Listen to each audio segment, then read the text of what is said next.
Trophy won, another rally class car, piloted by Dan Fouquette in the silly seat. Jordan Melim, 2002 Subaru Impreza 2.5 RS. The Mount Washington Auto Road welcomes you to the heart of the White Mountains, where you're about to embark on an adventure to the highest peak in the Northeast. This is the birthplace of legends, and you'll be following a path that leads through time and winds its way through woods and weather extremes. Your driving time to the top will be approximately 8 minutes, 55 seconds.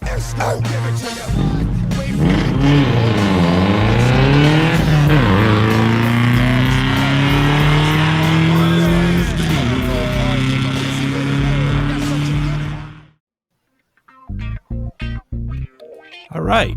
Welcome back to Auto Off Topic. Our guests tonight are Dan Fouquette and returning guest Jordan Melim. Longtime listeners will remember Jordan. He talked to us about driving to Colorado for off-roading, and when him and Liz competed in the Iron Oxide Golf GTi at NEFR for the first time in 2017. And I should have looked up those episode numbers, and I totally didn't. Yeah, despite what Jordan says, he's... Put it in the show notes, buddy. Yeah, he's actually an experienced co-driver. And as always, joining me is Brad. What's up, Andrew and Dan and Jordan and everybody? Yeah, how is everybody?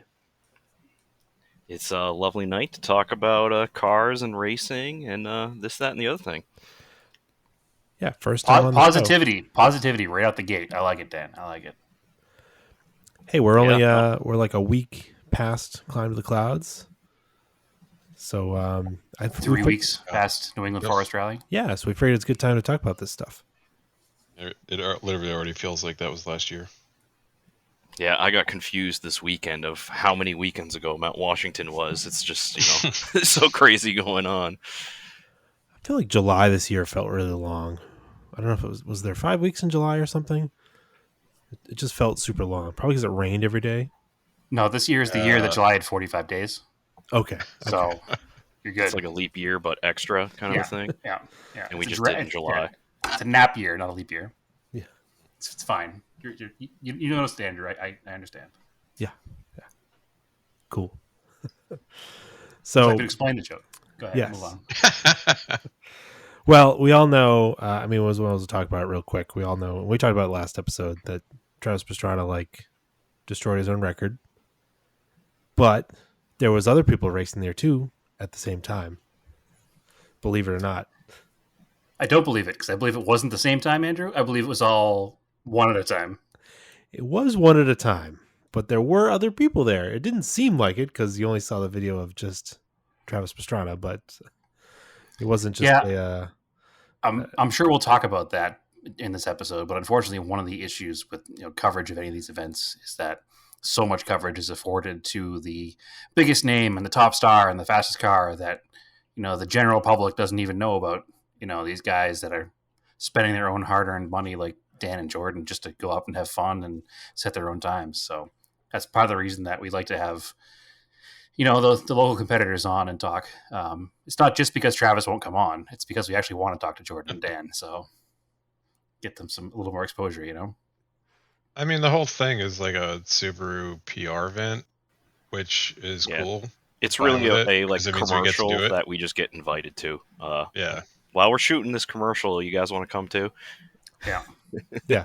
As a technicality to call it an event, we have to invite other people. So do you guys want to come? Yeah, good call. Joking aside, Subaru's been pretty good, and in the rally program, they have a contingency for Subaru drivers. So I've saved a bit of money over the years through them. So I make jokes, but Jordan doesn't get that from Volvo, that's for sure. Or Volkswagen, or any of the companies that don't get supported anymore because motorsports seems so unimportant to most manufacturers nowadays. We got like $10 off of tires, and I was pretty stoked about that, so I'll take that. That was through the tire manufacturer, correct? It was through the local tire reseller. Oh, okay.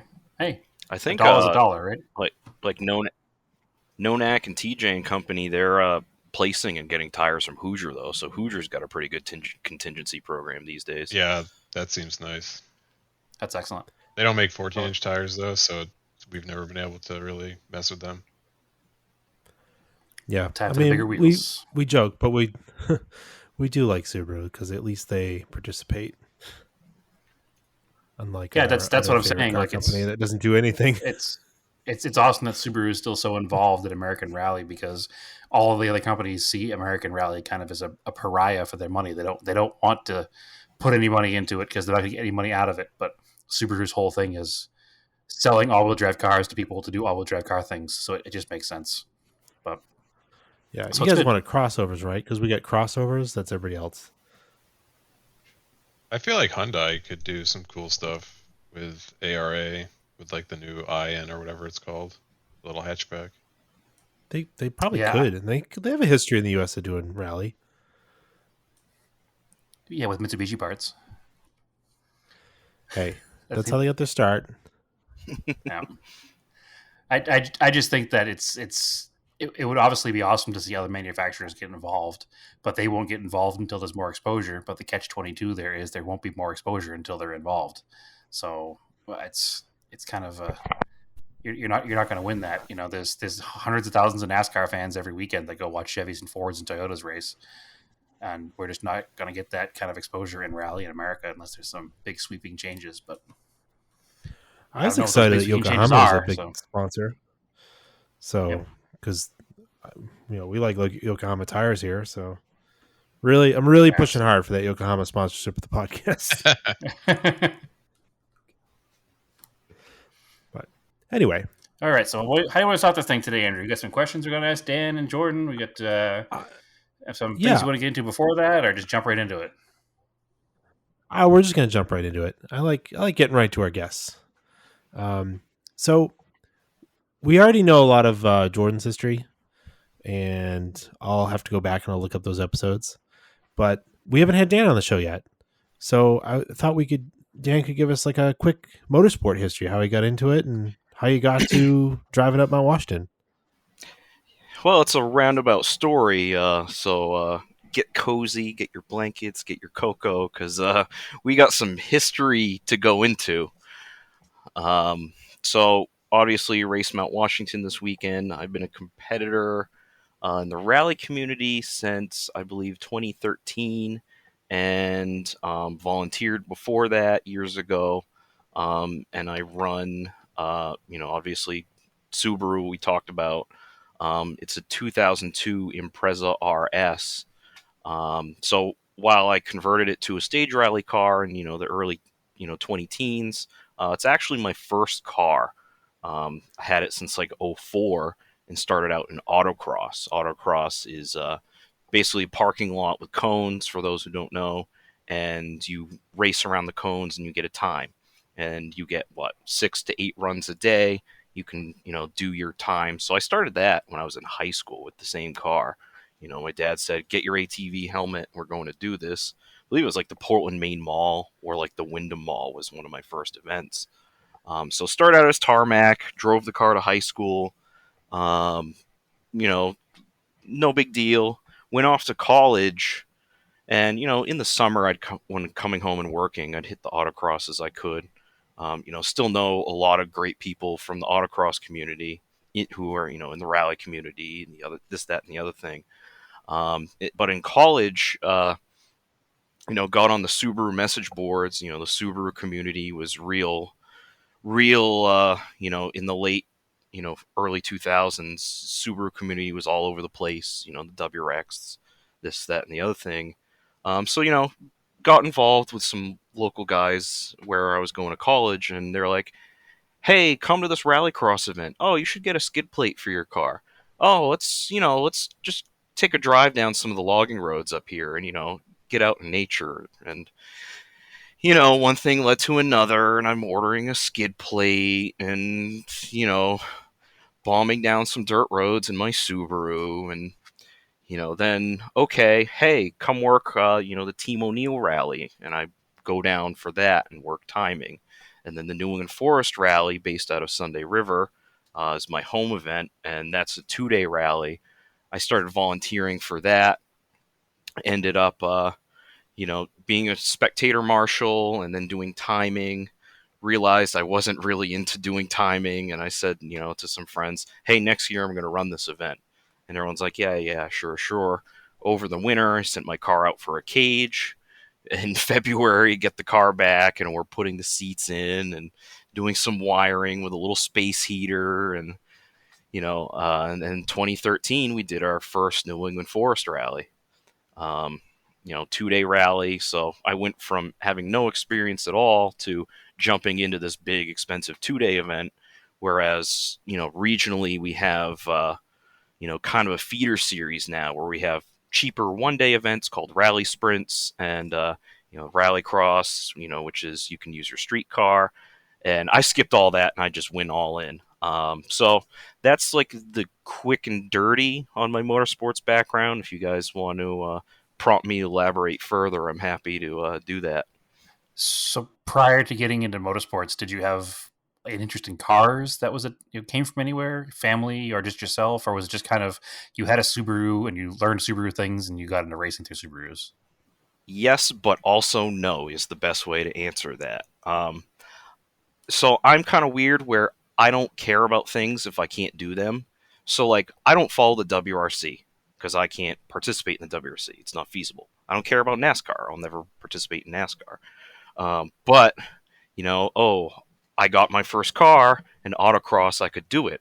All right, this is cool. I'm interested in it. Hey, I could cage my car and go rallying. Like, okay, this is feasible. All right, I'm interested in it. So that's kind of a roundabout answer. And then while I never really was into motorsports growing up, I grew up actually playing in the woods on ATVs. So me and my childhood friend, we'd spend hours just bombing through the woods on ATVs. So a lot of those skills of, weight transfer and, reading the tree line and, suspension compression really carried over when I started driving on dirt. So that's kind of how I got there in a roundabout way. That's cool. So playing in the dirt definitely translates pretty easily to driving a Subaru on dirt. So I can see that. That almost seems like kind of a almost typical New England teenager story. Like, didn't really get into it until they bought a Subaru because they're in New England, and then realized there's all this cool stuff to do with it. So right, and I had wanted older muscle cars and stuff, and my folks were like, no, you need something with all-wheel drive. Like, that was their requirement. So I was looking for like BMW iXs, and I'd actually on the way to visiting a high school girlfriend, stopped at the local Subaru dealership before I'd gotten my RS. And, we test drive a base Impreza with an auto, and I'm like, this is kind of slow. I'm not into it. And they're like, oh, we've got something else for you to test drive. Of course, it was a 2002 WRX in World Rally Blue, hatchback, 5-speed. And they're like, oh, we just need to photocopy your driver's license. I'm like, yeah, okay. I'm like, 16 or whatever. And so I'm ripping down Route 1 at like 80 in this WRX, and I go home to my folks, and I'm like, yeah, I want a WRX. And they're like, absolutely not. So I ended up with a base model RS, which I still have gotten into plenty of trouble with.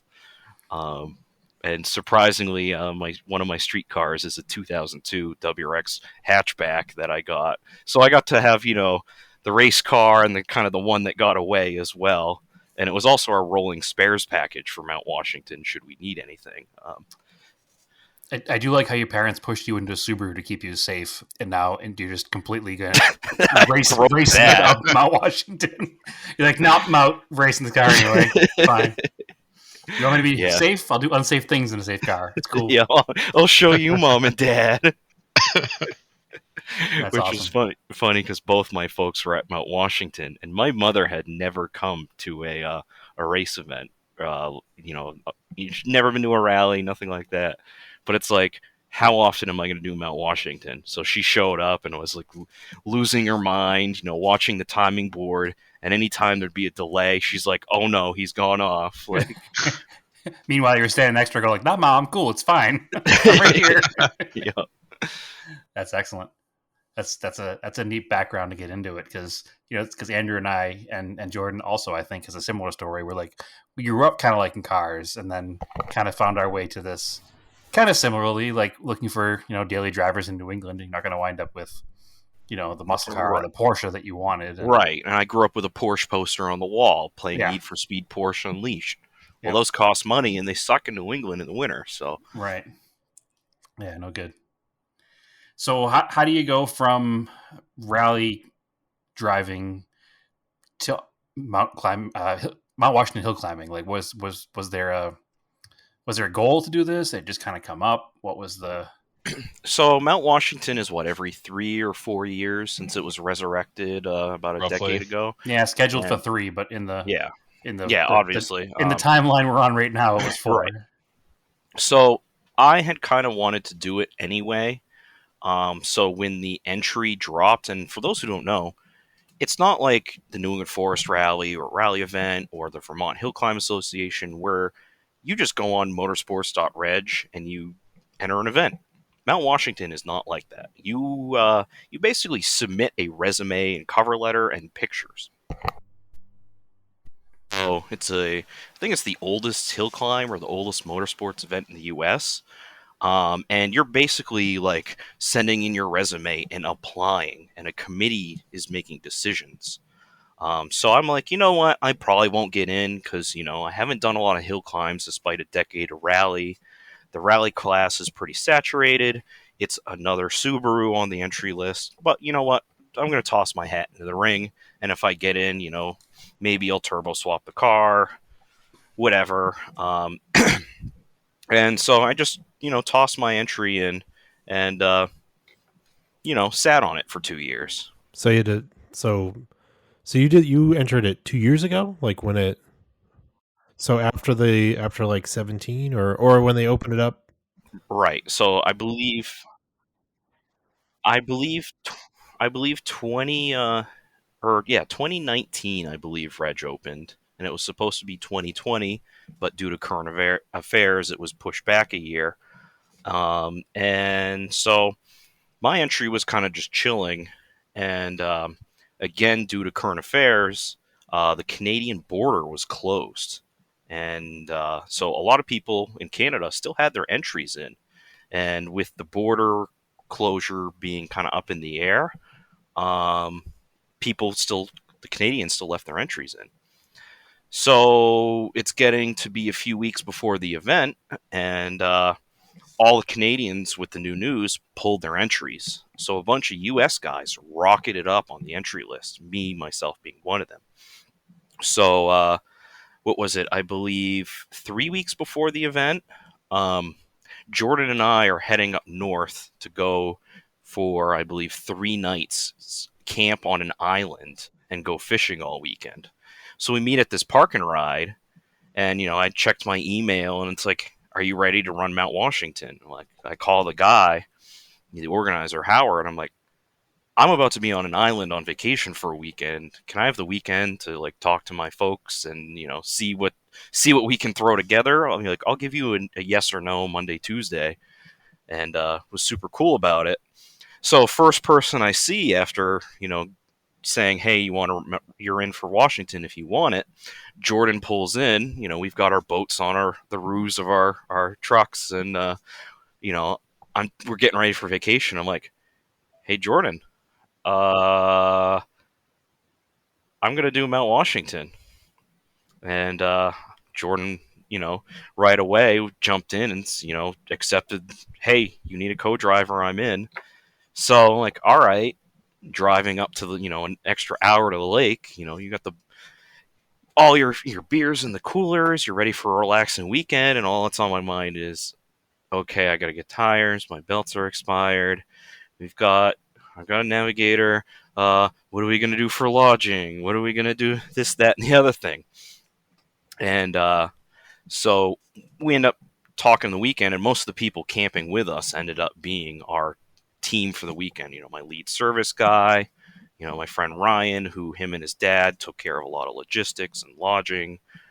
So we're around a campfire, and Mount Washington comes up, and the team kind of says, all right, we're doing it. So, I started ordering bits and bobs, all the things needed, tires. The next weekend was the New England Forest Rally, though. So Jordan was co-driving for Liz. We all stayed in the same house. And because some ARA rules I was kind of wait and seeing on, I chose to run sweep this year. So I rolled with the sweep guys, learned a lot, was really cool experience, but that weekend was kind of a wash as well. So we had one weekend after the Forest Rally to really, have some shop days, prep the car. Come to find out, the first set of belts I ordered wouldn't work for how my car was built, so I had to Summit Racing got a air freight order for me for a second set of belts. They came in the mail. Get all that together, and we head up to Mount Washington. And that's really the short of how I was invited, the process, and how we got there. So literally like a week. Yeah. It was almost lucky your car was ready to go. Like you didn't need to do anything. Like that turbo swap you envisioned in your head, obviously you didn't have time for, but you're like, cool, I can do this thing. Yeah, no. We could have done it. We could have done it, but it wouldn't, you don't want to do teething issues at an event, Jordan and I over the weekend concluded that, my car is like a dirty AK-47. You drop it in the mud and throw it in the corner, and you pick it up 2 weeks later and start firing it. It may not be the most accurate. It may not be, the best or prettiest, but, it works, kind of a thing. And so, I had to do an O2 sensor, and I blew up a coilover at the New England Forest Rally in 2019. So I took the front shocks off my street car and moved them to the rally car because, those are still aftermarket nice stuff. So kind of, rob Peter to pay Paul. What do we got? What do we got to, on hand to make this work? And then, what can I order? I did get a set of brand new 200 treadwear tires, which coincidentally, back when I used to autocross, I ran Bridgestone RE01Rs. And so I'm like, we're not going to be super competitive because the rally class is stacked. This is last minute. It's Jordan's first event co-driving for me. Jordan's writing notes for the first time. We got a lot of factors. I'm like, you know what? I'm going to order the latest Bridgestone 200 treadwear tires because I'm basically putting this car back to my autocross spec from when I was in high school. So getting to, be on the same Bridgestones yet, 15 years later was super cool and mind-blowing how much those tires have come along. So Yeah, tire technology in general has gone crazy, so definitely. And they were good back when I was autocrossing in 04. But engine-wise, that's just a stock 2.5 RS? So this is what baffles everyone's mind. It's a stock 2.5 RS, and it's the original motor of the car. That's impressive. And for those who don't know, Subarus love blowing the motors up. And, my teammate TJ is on his third, fourth, fifth engine to the point where at one event, he at New England Forest Rally blew his motor and in the service park was changed out in 45 minutes. It's pretty common for someone to lose a Subaru motor at a rally. At Mount Washington, we had a full motor in the back of my daily driver WRX because, you know what? You got to bring them. But surprisingly, I've kept that same stock motor alive since 04 and almost a decade of rally and now Mount Washington. To the point where when I was in college, Subarus, ha ha ha, the head gasket joke. In college, it started to, lose the head gasket and, creep up at stoplights temp-wise. And I wasn't working on my own stuff until I graduated college. So we sent it to the local dealer, and they only did one side. I didn't know. So one of the head gaskets is original. I haven't pulled the motor to... That's definitely impressive. It's the angels in the outfield kind of story of Subaru motors. The only other time I've had it out was I've pulled the motor twice to chase a pretty bad oil leak. We pull the motor out, we do the rear main seal, check a bunch of things, throw it back in, still hemorrhaging oil. Turns out I popped a spot weld on the oil pan for the baffling. So all I did was an STI pan, an STI pickup, and a Killer Bee windage tray. That's it. That's probably why it survived, because you kept maintaining it. Yeah. I am a big proponent of early and often on the Subaru motors, like changing the oil and then oil pressure gauge to monitor pressure. You know, everyone's like, oh, it says 1030 on the cap. No, 540. And at the top of Mount Washington, the oil pressure was getting a little low. 50 weight may not have been bad for that weekend, but I think it also speaks to treating a car the same from when it's new until now. Like, you probably never treated it nicely as far as driving it. I've seen you drive it. No, so I'm sure 16-year-old you wasn't any easier on it. No, absolutely not. It got flogged at autocrosses. When I was in college, I was visiting or dropping something off to my sister. Her college was an hour and a half away, and it's some windy tarmac roads. And so I'm going an hour and a half, back roads at night, just getting into rally. So of course I built a light bar with, the 4 Hellas on the front of the thing. And of course, an hour and a half trip turns into a 45-minute trip on the back roads with the lights on, some cracked brake rotors. These things happen. Yeah. As one does. No money and still want a fun car. I think the statutes of limitations is over on that one too. Probably. Plus, you didn't say where it was. You also were smart. Yeah, you were smart and kept it stock too. And everyone that's always blowing up their Subaru motors does all sorts of fun stuff to it and lets all the ghosts of Mount Fuji out. So. Yeah, that's exactly it. These things are blessed with the water from Mount Fuji, and you start screwing with them, and you can't split a Subaru block. There's like 3 people in the U.S. who can do it, and that's about it. And leave it alone, and then don't sit high on the revs. That seemed to keep mine alive.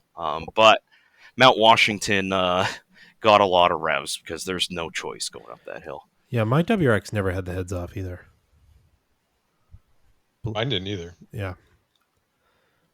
Actually, yeah, and yours had a lot of miles on it, Andrew, and it had an ECU tune on it, so yeah, that's actually surprising too. Yeah, a few good ones. It was like there, stage right? 1 from I think Keith did that at 40K probably. Okay, something like that, and then I got it from him with 160,000 miles on it or something, 170,000 miles on it, and then I did stage 2, bro. And downpipe and all the good stuff. There's never any problems. Yeah, my streetcar WRX is, I think I'm at 283,000 miles, and stage 2, bro. But that's done New England Forest Rally Recce, the Vermont Winter Challenge multiple times, lots of late night coming back from the White Mountains hiking and, trying to get home a little quicker. Things of the such, and it's still kicking right along. Yeah, despite what the internet will tell you, if you take care of Subarus, they will be fine. Yep, they're fine until they aren't. Fine. I beat the hell out of mine. Yeah, I beat the hell out of mine, and it was fine.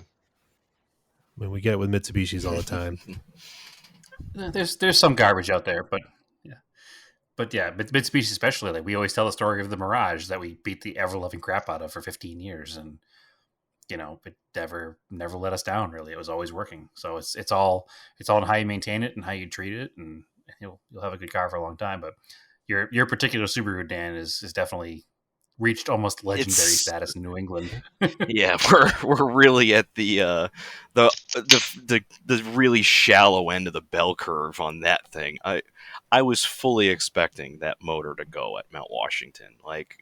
Everyone's like, oh, my crew guys, what do we bring for this, that, and the other thing? And I'm like, it's really going to be the engine, or we sit around and drink beers all weekend. There's no in between. And while our spare engine did go up Mount Washington, it was in the back of my WRX while Jordan and I were making notes, and not in the race car. So we were fortunate in that regard. Cool. So speaking of notes, let's go to Jordan for a second on this, because Jordan is, as Andrew said at the beginning, now an experienced co-driver. He's done a few New England Forest rallies with Liz driving and him co-driving, and a few rally sprints. But on those events, if I'm not incorrect, they provide you with notes, correct? Yeah. So this is your first time actually writing notes, because the rally class Usually get like the rally class isn't the main class, so they don't provide you with notes. That's on your own to write. So what was it like to change up from like getting somebody else's notes to writing your own notes? So I may be experienced at this point, but I would definitely classify myself as bad. For Mount Washington, though, I didn't have to do time cards, which is my least favorite thing on the planet, so that was cool. But as far as the notes, I was kind of freaking out because I had never written notes, and it was kind of like don't screw up at all, please kind of event. So I was worried that I would make bad notes. So I talked to somebody who had run it before and got his notes, printed them out, brought them to the mountain, and then maybe 3 turns in on our first run up to write notes, I realized that his stuff was way too advanced for us. So I threw it out and just wrote my own. But man, I got a lot of respect for the like Canadian teams that always write their own notes, because it's very difficult, and I'm not a big fan of doing it. Did you guys do anything of the like the tape on the steering wheel or anything like that? No, we're definitely not that sort of try-hard gang. And to just add a little bit of context to the weekend and where we were at, so obviously late entry was going against us. Jordan, who killed it on the notes once we were doing the real runs, but obviously new co-driver for me, so we hadn't figured out the cadences and that kind of vibing you do when you have a long-term co-driver. And then obviously writing notes from scratch. And then our class was also, the rally classes ended up being, okay, there's 2 rally classes, 2-wheel drive and 4-wheel drive. Well, we're in a 120 horsepower Subaru. You're in the 4-wheel drive class with like, an R5 and, 300 horsepower STIs. Oh yeah. So that's what I wanted to ask. So for the 4-wheel drive rally car class, so if you had a turbo car, did they allow people to remove the restrictors? Because it's not an ARA event? No, the car has to meet the ARA spec, so people are still running restrictors. Okay, good. Regardless, they're still pushing way more power than us. So, Jordan and I were more focused on, all right, let's get up the hill, let's have a good weekend, rather than like, oh, we can try hard and shave 30 seconds off. Like, no. Or put it in the woods. Yeah, right. But it was more of like, this needs to be fun. There's so much pressure. And, Jordan can agree, doing rally, there's a lot of pressure. And my whole thing was, I didn't want this to be a pressure-filled weekend. I wanted it to be hey, we're doing Mount Washington. We're invited. We're here. We're showing up. We're going up the hill. That's it. And, I think both of us had a good time.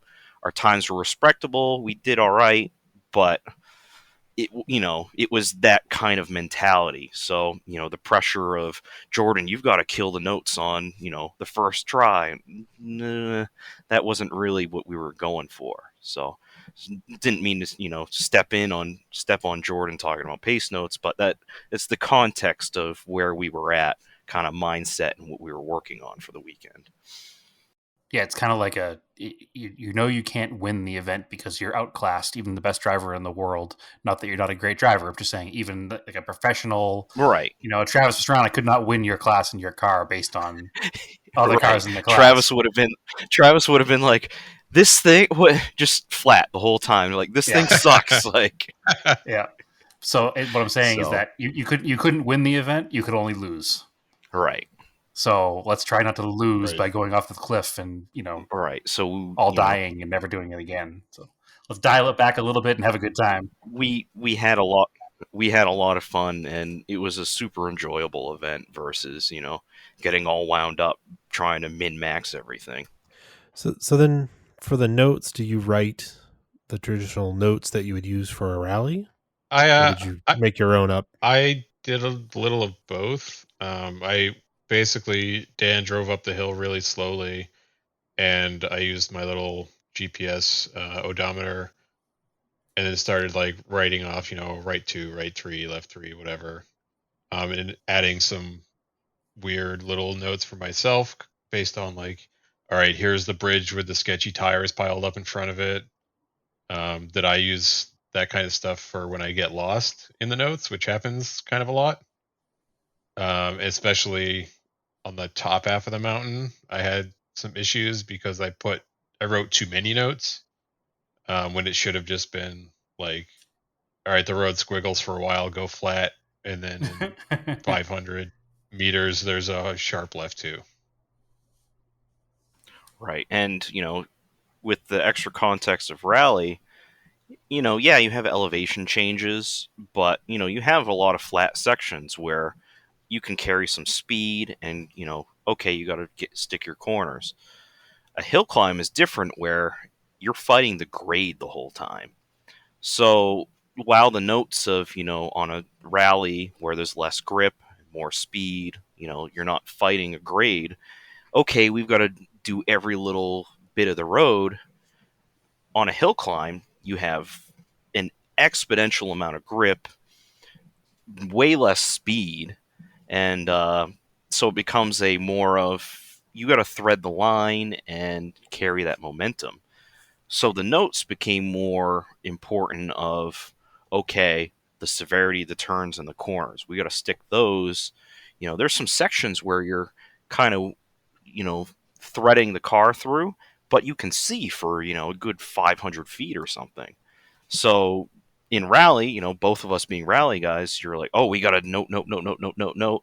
The route books of Jemba were handed are all verbose through that.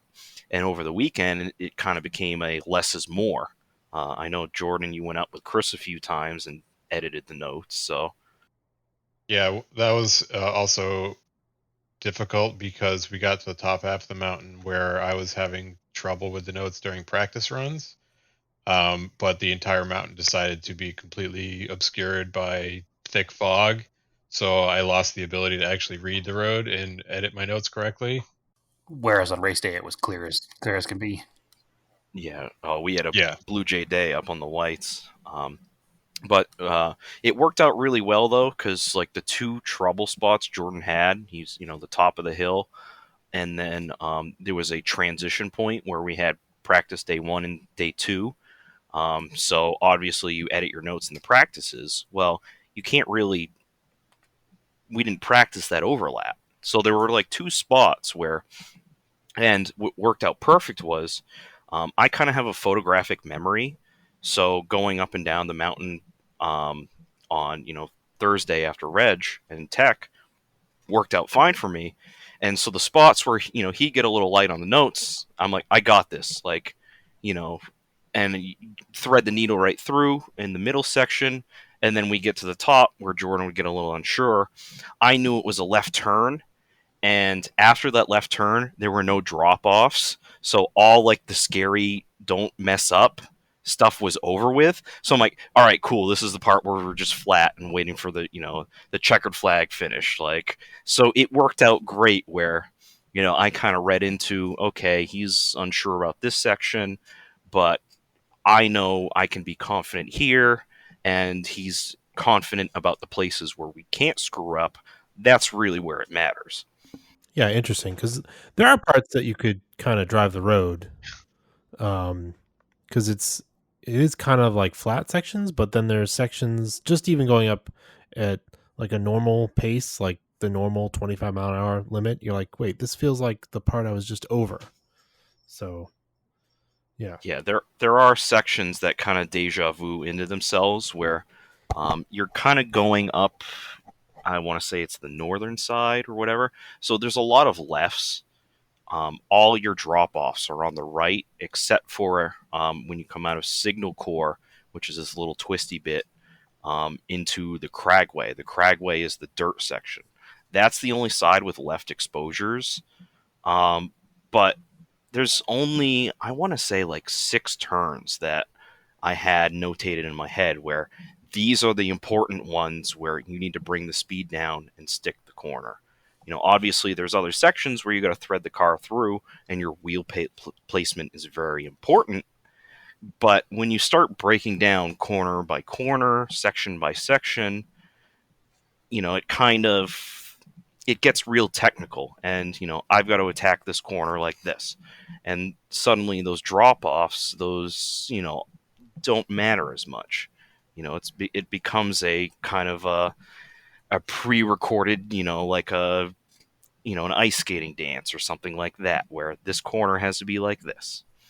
It's kind of a weird way of looking at it, but that's what it really turned into for me driving. Talking about drop-offs on turns, how scary was this event on a scale of scary in rally events? Like, what was the level of scary for both of you? Like, was it exponentially scarier than running a normal one? How did you feel, Jordan, looking? So leading up to it, I was like, oh, this is going to be scary. And I don't know what the hell I was thinking signing up for this. And once we started practicing and doing the actual timed runs, I didn't even notice that it was scary until, I'd been home for a day afterwards and I was looking at the in-car footage and actually being able to see the drop-offs on the side of the frame. And that's when I was like, oh shit, this was actually terrifying. What was I thinking? 'Cause when I'm racing, I'm literally just looking at my book and then up ahead at the corners coming. I didn't look at anything that wasn't like the tarmac. Full faith in Dan's abilities. Sure, we'll go with that too.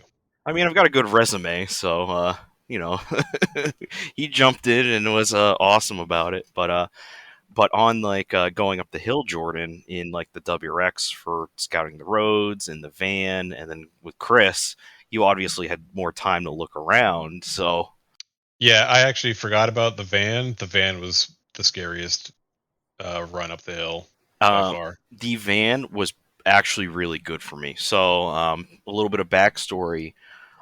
The novice meeting, they're like, meet at the stage on, Thursday or whatever, for the novice meeting. And they're like, hey, we're stuffing you into the Mount Washington vans that are for, people who want to go up Mount Washington who don't want to drive it, or the support vans for the observatory.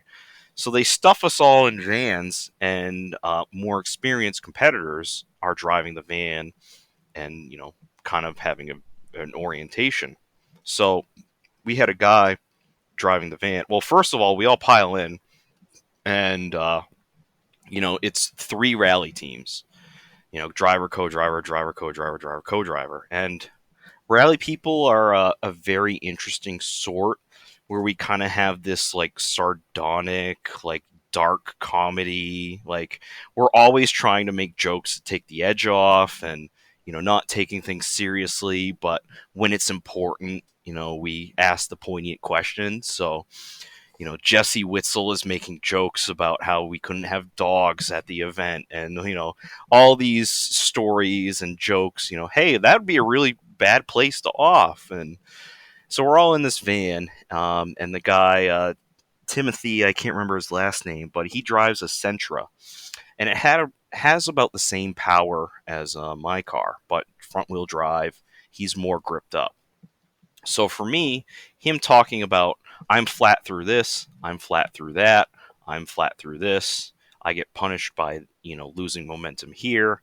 Hey, this is a bad area to, the car gets a little light here. People have gone off here. For me as a driver, it reinforced what I was feeling about the mountain during testing and all that, of this car is so underpowered and so gripped up.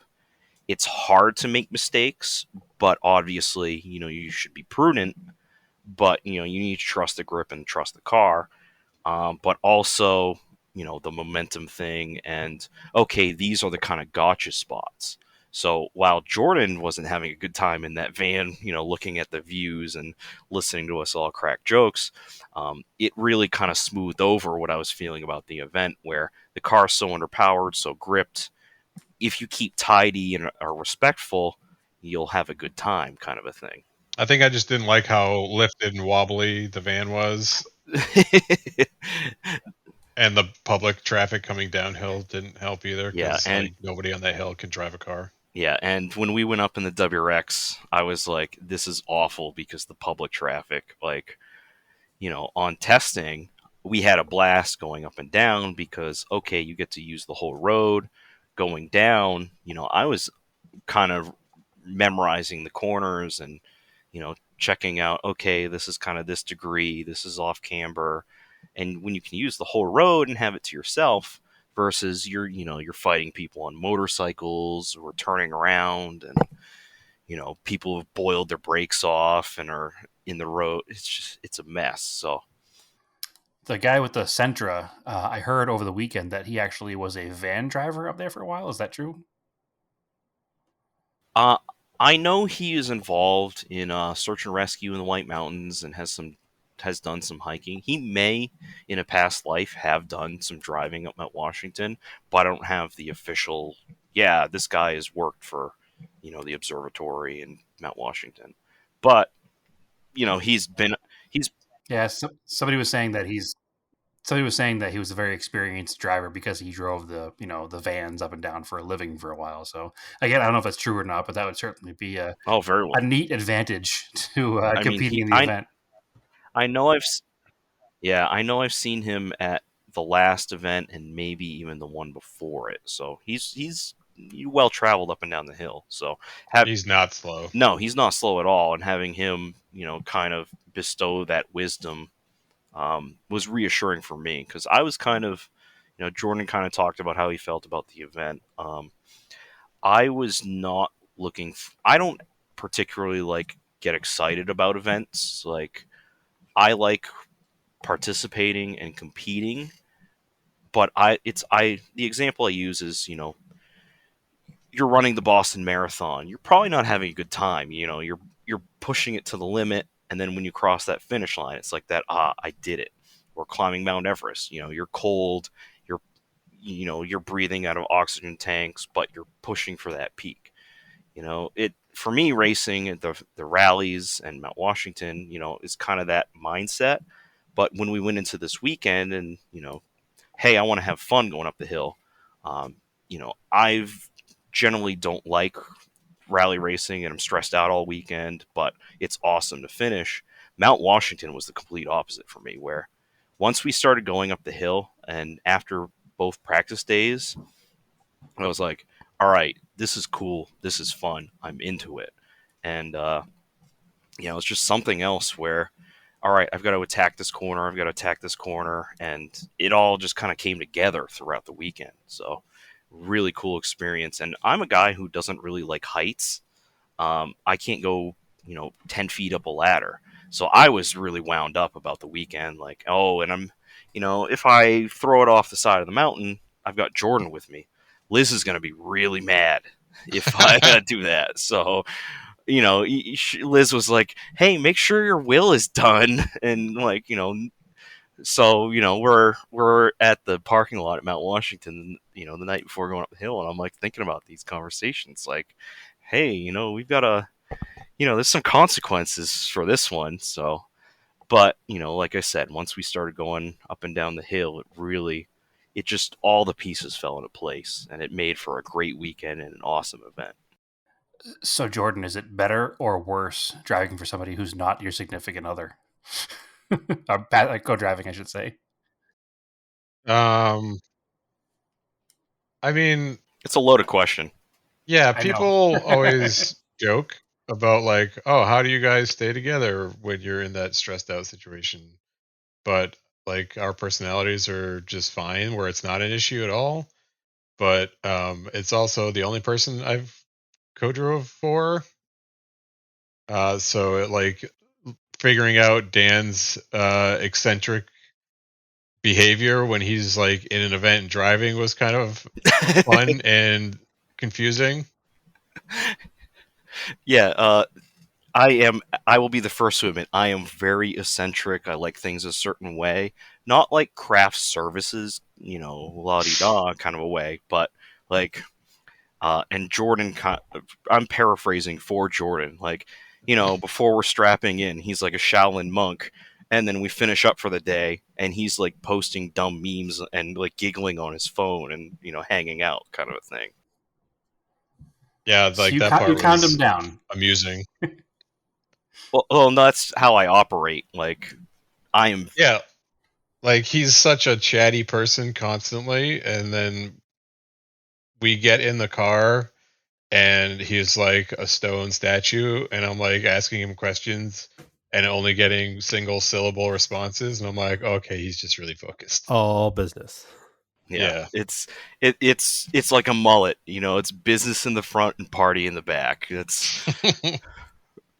I mean, there's no better way to describe it, and it's just going back to rally. You have Park Expose, and there's a lot of waiting around in rally, and like I'm very like I gotta start chugging Gatorades, and okay, I'm gonna go say hi to all my people, and then I'm gonna go walk around back for 20 minutes and enjoy being quiet before we strap into the car. It's like it's this kind of dance, this ritual, and I let one of the things I'm really important to me is racing is I like having all my gear on and being strapped in way earlier. People throw their gear on. People who do a lot of events a year know this, that, and the other thing. Like, no, I like to be strapped in and in, which works out great normally, except for on the first test day when we're driving up the mountain and they back us into 2 gravel pits, and we're like, oh, we're in the first gravel pit, this is awesome, we're gonna go soon.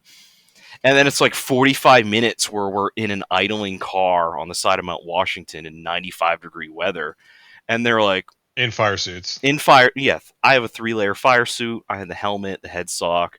The race car, by the way, still has AC. I've made it a point where I want to be comfy, and the extra 20 pounds of that garbage is going to be way more beneficial in not overheating than weight reduction. But we're still waiting around, and like, wow, there's a lot of cars going ahead of us. And then I start getting a little dizzy, and one of my friends was working. I roll the window down. Hey, Tyler, go open the back door and give me a bottle of water. And we're getting closer to the first run, and one of the tricks I do is you wet your wrists and you put it in front of, flowing air, or in this case, the AC, because your wrists are part of your circulatory system. Your neck, so like chill towels around your neck is a good one. And it's like, okay, we got to keep the body temp down. And finally, we get pointed into the line, and it's like, all right, we're finally going up the hill, but man, that waiting around and I want to be strapped in and in my gear kind of hurt sometimes. But obviously, Mount Washington, first event, not knowing the rituals, at a regular rally, you go, oh, we're at a time control. We've got 10 minutes to check in. It takes me 4 minutes to put my gear on. These all things play a factor in your weekend besides, hey, we're doing 8 miles up a hill. Like, there's a lot of extra little bits people don't think about. I have an off-script question. So, Yeah. When you guys would get to the top after your runs, or wherever, so whatever practice days, wherever that finished, what was that like hanging out with everybody? Because everybody just did the same thing, basically accomplished the same crazy thing. Like, what's that like hanging out with everyone? Do you want to answer first, Jordan? Sure. It was Johnny cool on the spot. because you can, like, everyone else, I felt like had way more experience than us, because it seemed like we were just like last minute, oh, hey, you want to do this? Sure, why not? So like they're all talking about like, oh, I was faster through here last year, or on my next run up, I'm really gonna pin it through this section. And I'm just like, yeah, it's nice and cool up here, and I'm not dying of heat, so that's all I care about right now. So for me at the top, on both practice, so you have the top. We'll say that the top was kind of broken into 3 because it's in 3 days. So you had Friday where we practiced the top 4 miles of the mountain, and you're actually at the top of Mount Washington in the big parking lot. And then day 2 was the bottom half of the hill, and we're just kind of turning around stuff into everywhere. Day 2 practice, we just stayed in the car, and it was just Jordan and I. And then after, Sunday race day, we're at the top again with everyone else. And both times at the actual top of the mountain, I spent, we'd get to the top, and my car would not idle for anything. And oil pressure was getting kind of scary low. And so I was juggling the throttle, and, the workers are pointing you in to like, hey, pull over here. And I'm like, I'm making sure this thing doesn't seize and cool down and all that. So we pull in, and I'm worried about the car. We shut it off when, I felt it was, the fluids had exchanged enough, and I get out. And for me, it was like, okay, hell yeah, we just did this. We went up the mountain. This is awesome. Happy to be here. But for me, it was not so much, all the other competitors, like Jordan said, are talking about the road. For me, it was more of seeing my people. The rally community in New England is very close knit. So, I'd go see, the Kennedys, father and son team. How is your run up? How's the car doing? Fellow Subarus. They'd talk about this, that, and the other thing. Last Ditch Racing, John Cassidy and his son, John Cassidy. I spent a lot of time talking to them because they were kind of, John was inspirational to me. When I was building my car, I sold him parts to help fund my build, talked to him about Subaru stuff. And then years later, we're sitting on Mount Washington. I'm in between the father and son duo, and, kind of taking it all in. We're sharing, what we thought about the mountain. Just kind of, for me, being at the top of the hill was, all right, I'm going to talk to my people. I'm going to talk to, the Everetts are huge organizers for the New England Forest Rally and Mount Washington. So, I'm talking to Mrs. Everett. I'm like, give her a big hug. Hey, we made it. Awesome. Just kind of things like that. I'm a people person. So when I got to the top, that's what it was about for me. And then, we get the entry list, and we're looking around the corner. You can see Cragway and see the finish line. All right. So-and-so's on the Cragway. So-and-so's coming across the line. I'm making sure everyone's, kind of coming through. So that's where my head was, because it wasn't about, I'm going to min-max every corner and have my best race. That wasn't what I was doing that weekend. That's cool. That's really cool to hear, because it's like, you kind of wonder, because we're not participating. I was just there to photograph it. Like, does everybody get out? Is everybody high-fiving each other? Like, what? It's like everybody trying to talk to Travis or something, or it's just like, or maybe he enjoys it because everybody just treats him like a normal guy because you all just did the same thing, stuff like that. So when Travis comes up, there's a lot of fanfare, obviously. And, Subaru is doing this huge effort marketing. So, yeah, the helicopter's flying over. He pulls up, he gets out, does the waving thing, does the post-interview. And we're super excited. We're all competitors. We're on the same mountain. He broke the record. Obviously, we're happy for him. But we're also doing our own microcosm things. It's weird. I'm sure happy for all of us little guys who go up. Like, he's an absolute perfect ambassador to the sport, So, when he rolled at the New England Forest Rally and I was doing sweep, I'm coming up and handing waters to people. And I don't like to be, super friendly to action sports people, because I like to treat people like, they're just another person on this planet. But he's the kind of guy who will be there all day and, talk to you and all of that. And, it's kind of weird. So yeah, it's the top of the hill has this, it's just this weird air about it, and everyone's kind of doing their own thing. But what was real interesting was, so I've mentioned New England has this kind of close-knit community. We're very fortunate. The New England community is kind of ride or die for everyone. There's been so many driving to get parts, loaning gear, overnight, get it done. 3 of our New England people on the same corner on the last run at Mount Washington flatted tires. So you have cars rolling in, and it's like, oh, in the same spot. In the same spot. So if you want to run with that a little bit. Yeah, so one of the things I told Dan when I was writing notes was I'm not putting don't cut in anything because don't cut is implied on every single corner. Right. Part of having a fun weekend is not cutting. Yeah, so it was 2 Subarus that didn't have co-drivers. That was like the P1 class or something. And then one of the 2-wheel drive rally teams. The transition onto the dirt section of the Cragway, there's a right 3 and there's a big rock that they paved around. And if you cut it, that rock will destroy your wheel, which is what happened to these 3 teams on their second run. But they all still completely pinned it. And one of them, her name's Amy Dilks. She was running like a STI with all sorts of go fast stuff. She gets to the top and we're like, oh man, you destroyed your wheel and it's all flat. How are we going to get you down? And she's like, oh, I did it 11 seconds faster with the flat tire than I did on my first run. Which is amazing. And some background on Amy. Her last run up the hill in 2017, she lost the motor in the STI. And the rally community kind of came together and found a motor, remotored it in the Mount Washington parking lot. So this year she ran into some issues where her fuel lines were outside the cage.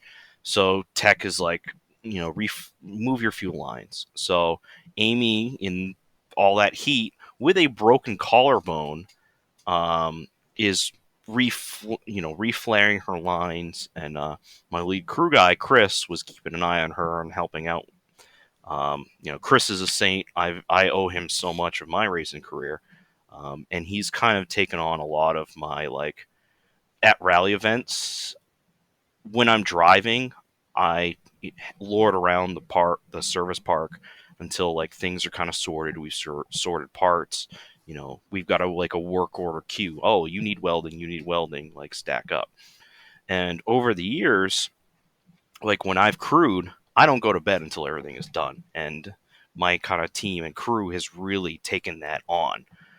So Chris was really making sure Amy was, fed, hydrated, and, staying in the right direction on moving these fuel lines. So she missed the upper mountain practice, where coincidentally she blew the tire and did the top half of the mountain. So no practice the top half, and then first run good, second run flat, but still faster. And Amy's a driving instructor in the New England region for track days, and I believe she's now into motorcycles, which she has my old motorcycle, and the broken collarbone may be a result of that and my fault, but we're going to gloss over that and keep going. She totally crushed the mountain. What an awesome person. And, we had a lot of jokes this weekend, and, she hung out with us, and great competitor, such good energy. Yeah, and she's a co-driver too in rally as well. Correct. Yes, right? So our New England region, one of our most favorite people, Kathy Moody, runs is it a 240 or 280? I'm not a Nissan guy. 280. It's a 280Z Classic, and I helped tech it at the New England Forest Rally. Gorgeous car, and Amy was co-driving for Kathy and was really, they did some other events and have gotten fast, but between Amy's bringing that real that serious business co-driver and Kathy wanting to go fast, the pictures coming out of New England Forest Rally of the two of them, jumping bridges and stuff in a 280Z. Oh, awesome. Great story. Great pictures. What a team. Yeah, that's a super cool car, pretty well known in the Northeast rally community when Healy drove it till now, so definitely right, and we're doing tech, And so with a race car in rally, you have what's called a logbook. So what is it, 30 pages, and there's 4 entries per page.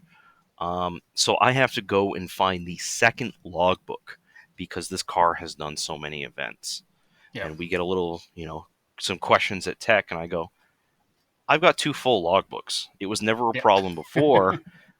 Like, Kathy isn't really not interested in wadding this car up, but wants to go a little brisk this weekend. Like, what can we do tech wise to, let's understand this context. And, when you show up as a new driver in a fresh build, I was a 20 something kid when I showed up with my first build for tech versus, this historic car and someone who's been in the community.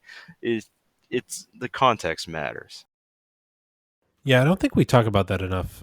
Sometimes on this show is just like how close all the rally stuff is, as far as community wise. Like Oh, for absolutely. whatever reason, Yeah. New England is just really like a hotbed of rally. Like I don't know. Right. The only rivals we really have are the Like, DC region of the SCCA. Well, I'm thinking there's- just in like history of rally, maybe Michigan. Yeah, that area. We're removed from Michigan, so I don't see that as much. Yeah. Obviously, I'm friends with like the Nonax and Josh Hickey. They're some big names out of the DC region. So, and DC and New England kind of cross pollinate because our events are closer.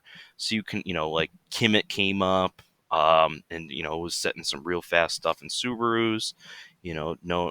Chris and Sarah. Sarah has co-driven for Kimmett.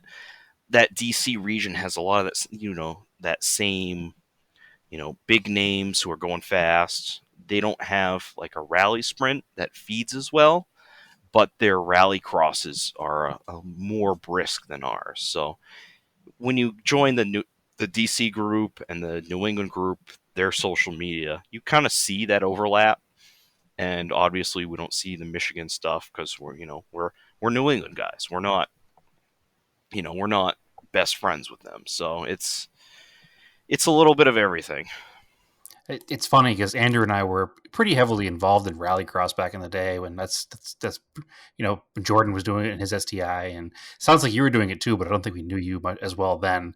But the thing is that Andrew and I never progressed past rallycross as competitors. We never got into stage rally or sprints or any of that stuff. But all the people that we met back in those days through those events still know us to this day and are still friendly with us. And it's never been like, oh, well, you're still just an amateur down at rallycross level. Everybody's been super cool. And, I moved all the way across the country and everybody still says hi. So it's definitely a very tight knit community and a very cool thing to be involved with.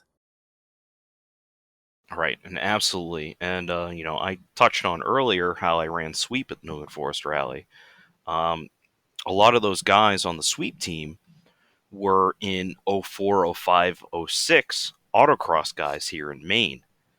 So I've known them for years, but they've been, they kind of moved on from autocross and, had families, worked on jobs and houses and this, that, and the other thing. But they were their own little, microcosm doing New England Forest Rally sweep every year. And with me going, hey, competing isn't really lining up for me this year. Do you have room for sweep? I joined them, and it's that same kind of thing where I've been a competitor for a decade, and there's no hero worship for me. I'm the low guy on the totem pole on their team. But we've known each other for years, so we all respect each other. It's that this New England group has this real tight, it just works. There's no me versus you. There's no, well, I've done this and you haven't. It's kind of untouched by, all these things we deal with in regular life. It's this little, it's like the abandoned tribe on an island where they're doing their own thing. It's kind of the New England community where it just kind of works and we're left alone. And, we do these events, and rally stuff in general has the least ego out of any motorsports or Yeah. even car related event. It's an unfortunate side Oh, for effect sure. of the car Yeah. community that ego is a big thing. And it's Yeah, and obviously none of us have that. We don't care. It's just try to have a good time. Yeah, Right. Rally seems the best of that. your ego gets checked real quick when you eat your car into a tree. So I don't feel like Right. there's a lot of that because of the risk involved. Right. And like you talk to Travis at an event or even after he rolls, and I mean, he's an outlier, but is still super friendly. And, you know, I've had experiences where as a competitor, Ken Block races and he's at the pointy end of the stick, but a lot of people don't know his wife, Lucy Block, races. And real interesting where I've been, at the time controls kind of near the Fiesta. And so Lucy Block and I are just having conversations about Concord Pond. And, obviously I could be like, oh, you're Ken Block's wife. Your insurance must be real high. Her. That kind of corny stuff. But, like, hey, I'm Dan. Oh, hey, I'm Lucy. So what did you think about Concord Pond the first pass? Like, oh, I'm flat through all of this and I'm airing this Subaru out. Your Fiesta's turbo. Are you airing it out? How's it working? She's like, no, I want to stay stuck to the road and just use, just talking about like fellow competitors and, just the technical, we're rallying what, your front wheel drive turbo Fiesta versus my fat NA Subaru. Like those moments are so cool where it's like, yeah, you're a famous action star's wife and I'm some guy who grew up across from sheep in Maine, but we're fellow competitors and we're talking about the road and we're talking about the event. And it's that untarnished, that unpoisoned conversation that is really cool. And I'm so happy to see and hopefully continue to foster in this community. Yeah, I think you made the point earlier that Travis is like the perfect ambassador for the sport. Like he's just such a good guy, and he's so well known that again, I'm out here now in Phoenix, and I just got back and talking to people at work, like, oh, yeah, I went to the New England Forest Rally, and I went to the Climb to the Clouds, and the first question out of everybody's mouth, even if they're not a car person, is, oh, did you get to meet Travis Pastrana? Like that's how well known he is for doing this stuff. And the people that have no idea that there even is a New England Forest Rally or a Climb to the Clouds at Mount Washington, they know because Travis Pastrana is there. Right.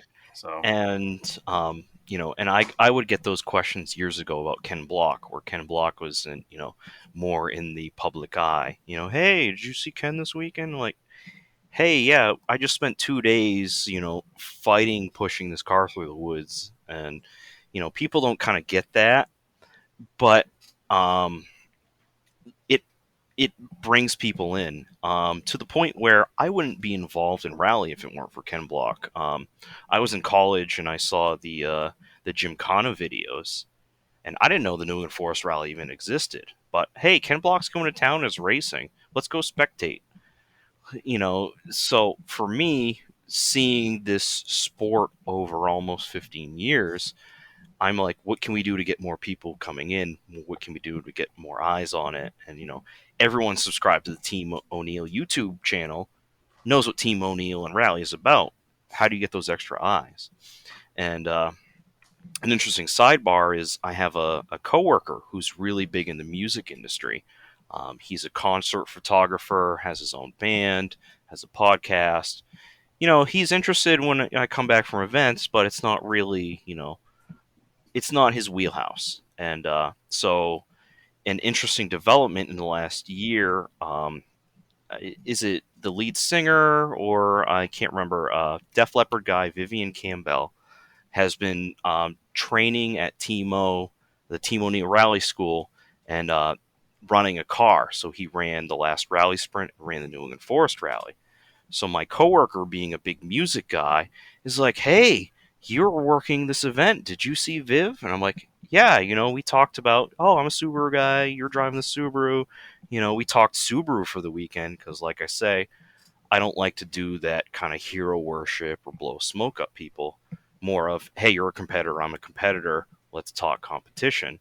So, but it's that kind of bridging those boundaries of this musician guy is now super interested in rally and is now, he watched Travis's Run Up the Hill and Dirtfish's coverage of the New England Forest Rally. And it's like getting those eyes on that sport is, it's super important for keeping things going, getting that attention. And it's just been interesting to see over the past few years. The momentum definitely seems to be swinging upwards, especially in New England. So that's good. Yeah, and with the latest goings on and a year off, the New England Forest Rally had the tightest entries in a long time, so that was cool to see. Yeah, there were so many that we had to work some background magic to make sure we got in on the wait list. Oh, really? For New England? Yep. So I'm going to go freshen up. If you want to extrapolate a little bit on that more, Jordan, now's your time to shine. I would prefer to keep that on the down low. We had to fight some people. He's already said too much. All right, I won't talk about us breaking kneecaps for fellow competitors. If you want to hang out a second, right. we only got a couple more questions, and we'll probably wrap it up. Actually, so I think. I thought we were doing like 4, 5, 6 hours. Come on, I'm ready. Yeah. This is like Let's a go. morning show. Let's go. I'm ready. I'm All right. Motorsport bucket list events that you could compete in or just experience. Anything? So, for me, growing up, I actually played a lot on the Super Nintendo of the super off-road Baja racing. Ivan Ironman Stewart. If I were a Ironman Stewart. If I were a Baja, or if I were born on the West Coast, I would be doing Baja racing. I've got a friend who both him and I kind of are about kind of crazy stuff. Hey, let's go do this. And I've been saying for a few years, hey, let's find a Jeep Speed rental. The Jeep Speed 1600 class is like 4-liter Cherokees with just worn over suspension. So it's kind of that entry level desert racing stuff. So I've wanted to do some West Coast desert racing. And then kind of bucket list goals, it would be service crew for the Baja 1000. Some real good coverage, if you want to go watch it, was Death to Glory did a support video of the Baja 1000 of the Toyota team running a Land Cruiser 200 series. And the Baja 1000, you have service trucks that are continuously moving and running radio. So you're not, us rally guys are pretty spoiled and lazy where, your crew just shows up and sets up for the day and the car comes in for 30 minutes. Baja is not like that. The truck is always moving, and if your stuff breaks, you got to figure it out. Yeah, you come in for your service and your driver and co-driver changes. There's also sections of road where you transition out of the desert onto tarmac, and you have to be escorted by service trucks. So in that Death to Glory video, it's this rolling formation where you have these two trucks with blinking lights, and the race truck comes screaming in off the dirt on the tarmac in between the two of you, and it's just this rolling. It's amazing to watch. So that's, I'll never run the Baja 1000 myself, but to run a service truck and be a part of that convoy, that would be cool. Plus, beer, tacos, all weekend. What's not to love? That's a neat goal that I don't think a lot of people even think about. Everybody dreams of competing, and even we here, because we live close enough to the desert, that we joke around and sometimes talk more seriously about doing like a Class 11 Beetle and doing some of the less stressful events than obviously at the Baja 1000, but some of the local rally events, and because the Class 11 Beetle is it's fairly inexpensive and slow, and you won't die probably. Right. So it gets talked about. Let me tell you, right? It's the cheap rally car is the most expensive rally car. Oh, no question. I'm not. Right. I'm not saying it's cheap and affordable. I'm just saying it's not a $250,000. All right. Vermont But sports for car me, built. Rally car. I'm also, and I've done a lot of cool stuff. I've been blessed to do a lot of rally, and now Mount Washington. But I'm also kind of transitioning in this region to more of an organizer role where I do exclusively suite for our sprints, and I'm kind of left to say, okay, you're backing me up for this event, or for the New England Forest Rally, being a part of the sweep team. I feel I'm kind of serving more as an organizer these days, trying to get some money in my pocket and some, real life stuff sorted out. But, you know, crewing for a Lemons team and, doing radio and service and that logistic stuff, or, going out west and crewing for a desert team, or, a support role. Like, these are things where you can still go to events, and participate, and you're not building a car, you're not spending that money. And for a lot of people who may listen and haven't done a lot with motorsports, the best thing you can do is volunteer for an event or volunteer with a local team. Some teams will feed you. I like to think I'm really good to my guys, and food and beer flows very nicely. But get involved in events. If you have like, my first event I worked was the Team O'Neill Rally, and I literally jumped in a car. I was picked up at my college. I stole some water bottles and snacks from the cafeteria and put them in my backpack, and I, slept on the floor of a hotel.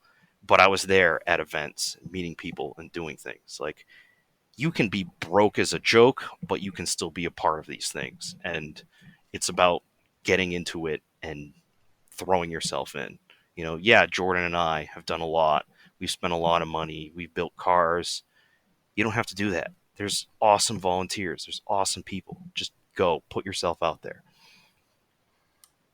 Do the thing, meet the people, enjoy the events. Yep. I think it's kind of where Andrew Exactly. and I have always been, not wanting to spend the money, but still wanting to be involved. So I get that for sure. Jordan, what's your bucket list stuff?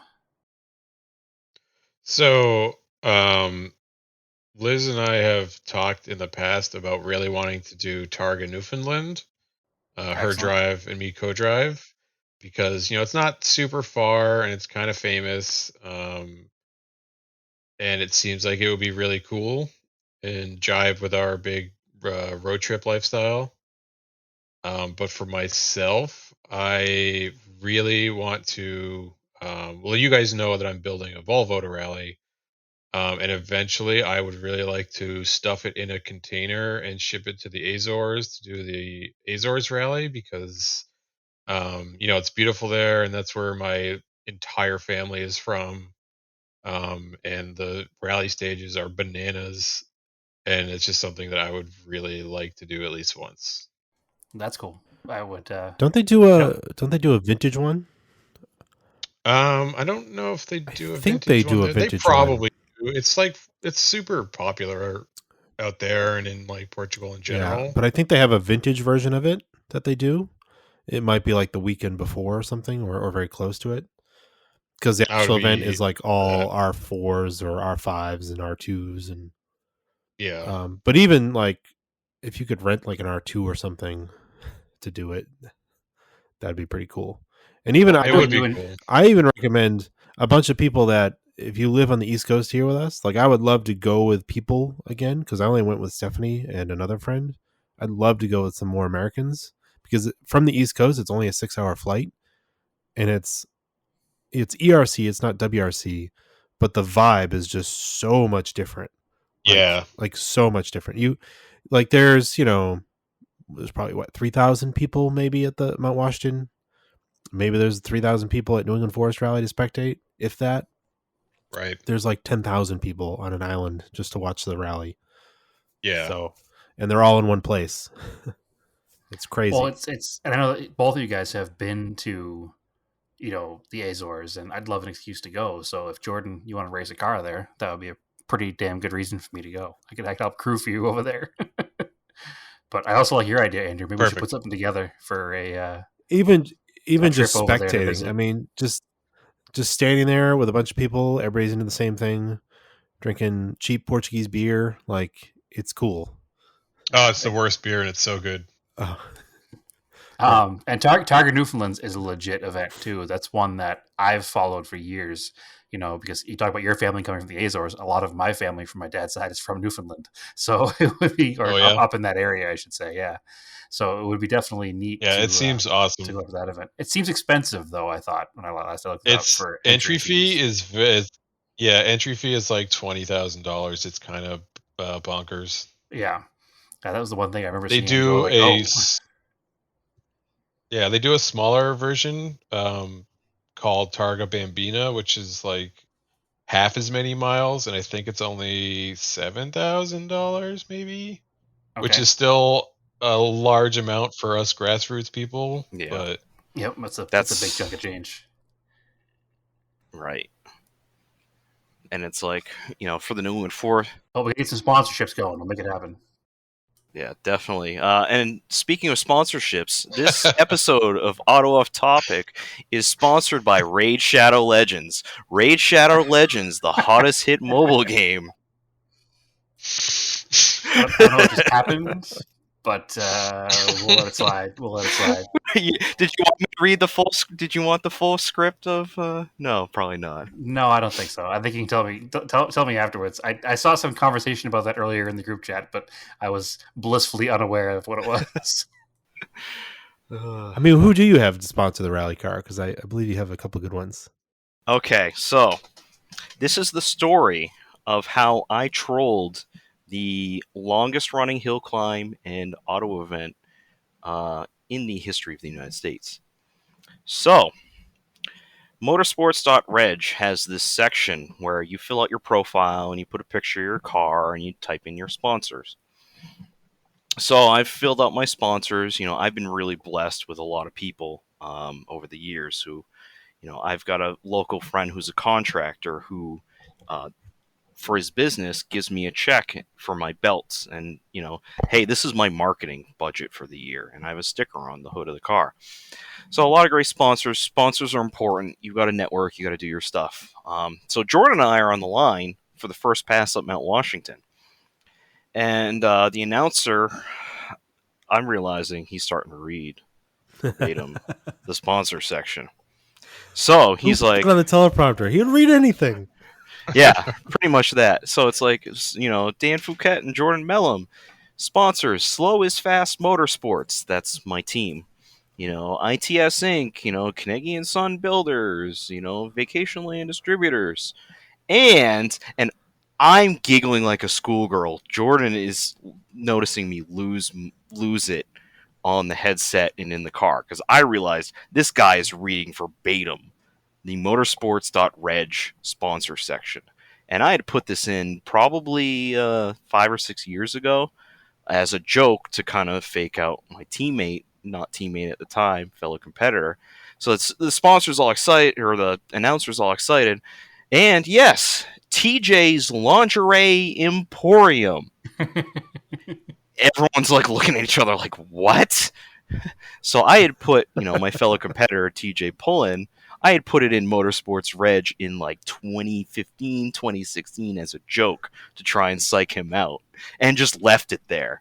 So this guy is reading all day, multiple times, over and over again, TJ's Lingerie Emporium.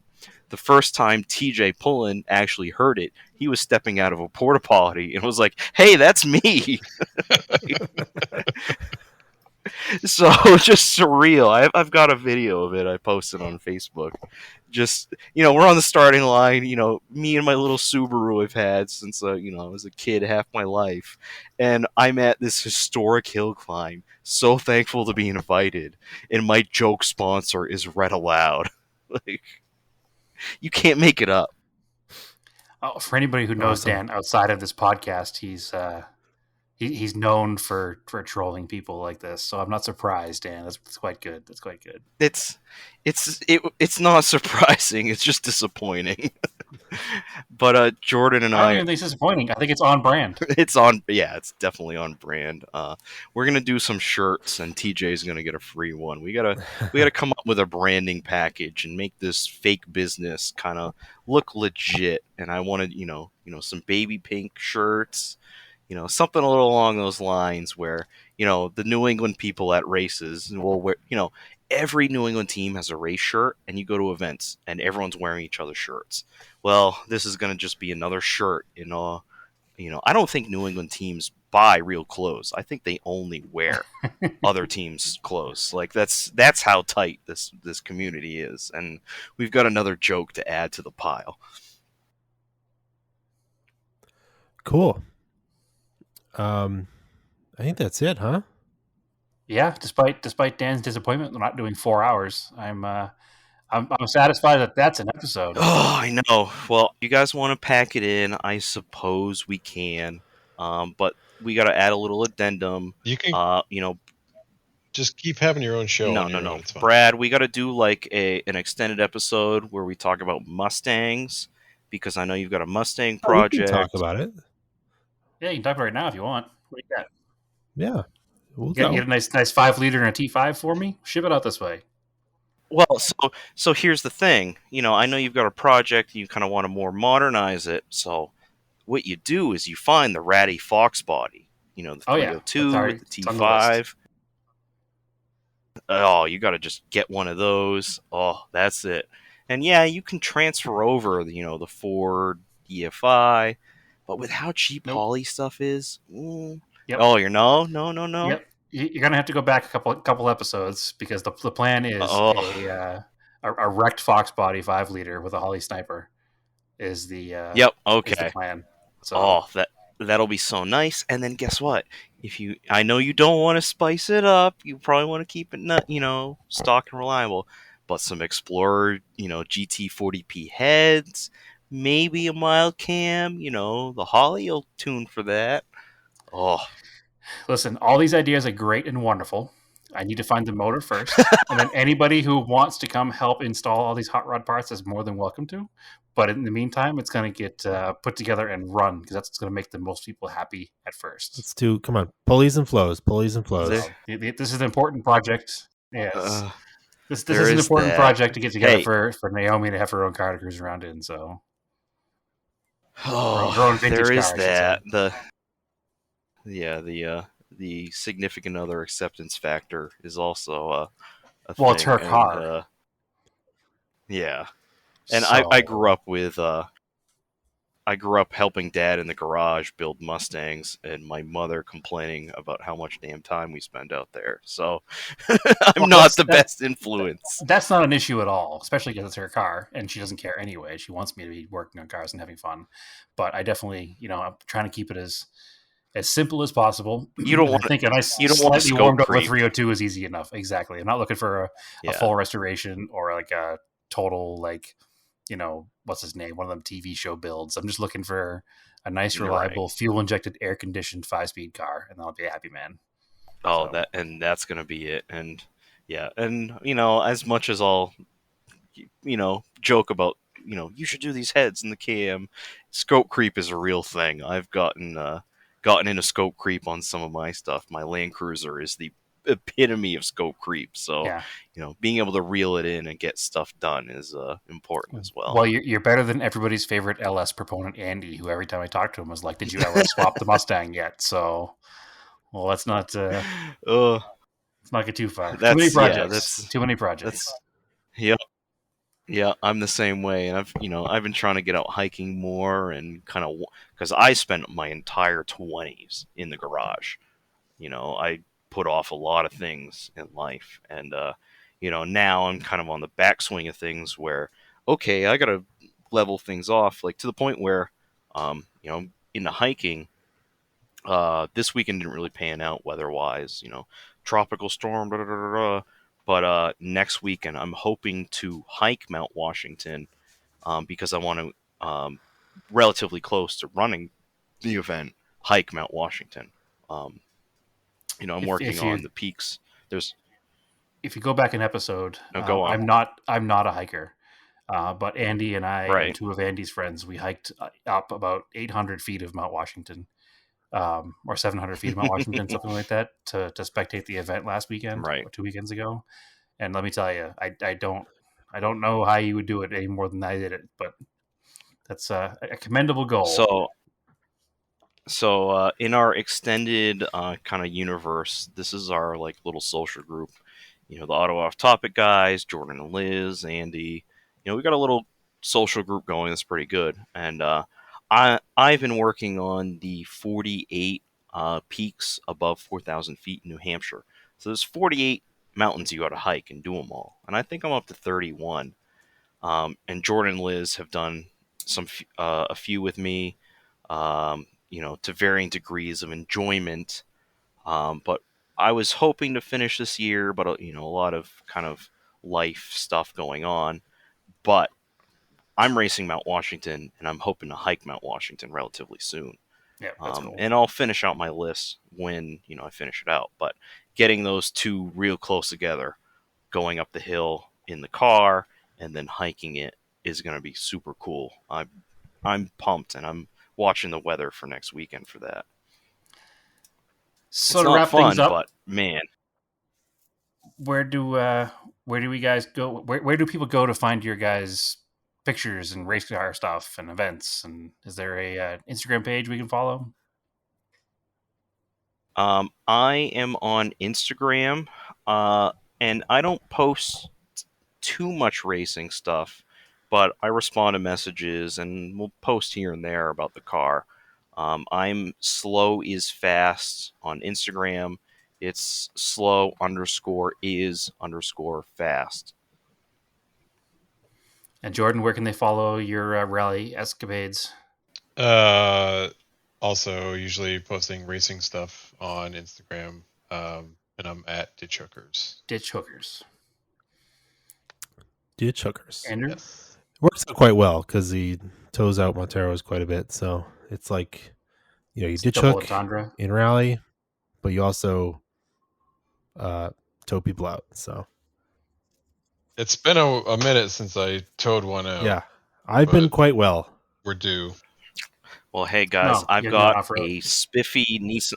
I've got a spiffy Nissan Xterra to break in half off-roading. So let's party, because my Land Cruiser is the cream puff, but this Xterra I just picked up. Yeah, we're gonna go off-roading again. So we need to get Andrew's Montero off-road, not in his dirt driveway in New Hampshire. I went last year once. Yeah, I can't talk because I don't even have a truck. No, he came out twice. He did our North Main Woods into New Hampshire bushwhack, and the Montero had very little issues and was at the pointy end of the pack. And then we did the Trans New Hampshire Trail, like part of the southern half, and you had relatively no issues. Nope. No, truck is good. Yeah. So anyway, you can follow Auto Off Topic podcast on Facebook, Auto Off Topic on Instagram. You can follow me on Instagram, Race and Anger. Brad, where can they find you? As always, TSISS350 on Instagram. Cool. So as always, keep cars analog and aim for the roses.